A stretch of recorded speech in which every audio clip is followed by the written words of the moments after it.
Not so long ago I replaced the wiper motor in this Peterbilt 362. It's brand new motor, but in the last video when I replaced it, the wipers were off the windshield. I mean, the wipers arms were off the windshield, and I noticed that the motor is working really slow, like super weak, and I don't know what's going on, because I took this air supply line and I opened the control valve and the air is going through. So I don't know what is going on. Maybe the valve is bad, so I'm gonna try to replace it today. If not, I'm gonna try to put air from my other truck straight to the motor, and we'll see what it's gonna happen. But I'm gonna fire it up right now, build some air pressure, and show you guys how weak the motor is. It's moving the wipers. I was sitting for a little bit, but fired up. Just building up pressure slowly, and I'll show you guys how slow it's moving the wipers. I'm gonna take them off the windshield. 110 psi, pulling the valve, and it's moving very slowly. Very slow. When I put the wipers against windshield, it's not moving at all. I'm gonna show you guys.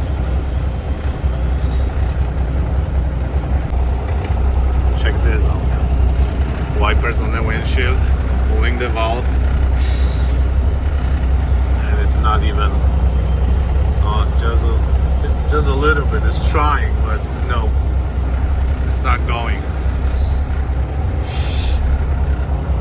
So I'm gonna try to replace this valve, but I don't know if this is gonna help. We'll see. So let's open the panel.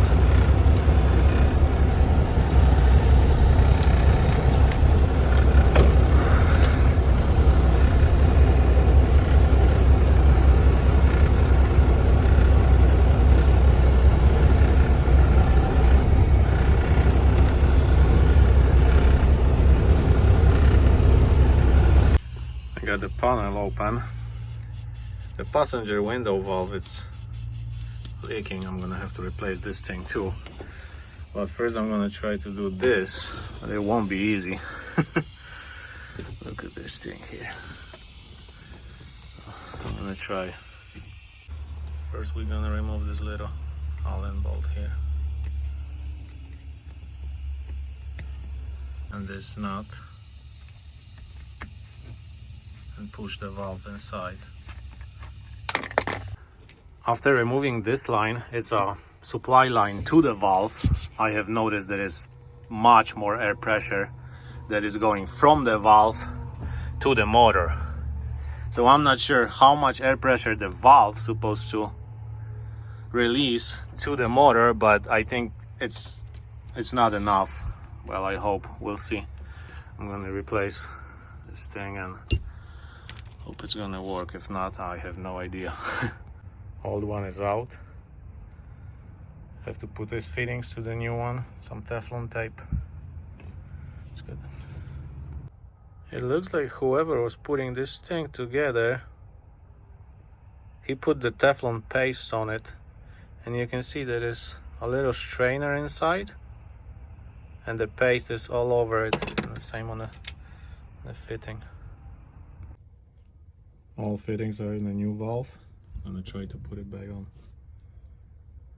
I'm putting the valve back in, and the air lines. I don't know, guys, if all you have all this mess with the wires like this and all these 362s, or is only in this truck. It's crazy. And some people are saying that their motor quit working and they put air tool oil to supply line to the valve. So I'm gonna do this to the new one. We'll see. Okay, I got the new valve in. It helps a lot after I remove one of these airlines, this one right here, from the fifth wheel, lock and unlock. It helps a lot to put the valve back into place. So I'm gonna fire it up. The wipers off the windshield, we'll see. Okay, let's fire it up, build up some air pressure.